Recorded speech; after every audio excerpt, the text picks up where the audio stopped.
आसतु शीत दिने केमती पादर जत्न नवा जाना। प्रथम पानी को मु गरम कर उषम पानी रे किछि लुण मु पकेइली, तापरे किछि खीरा पकेइली।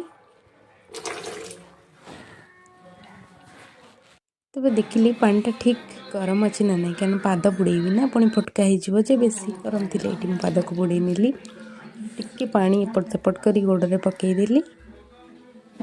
तापरे ब्रश साहाय्य फुट ब्रश साहाय्य मोर पाद को मु भल से घसी नेली। देखंतु मु केमती घसुची,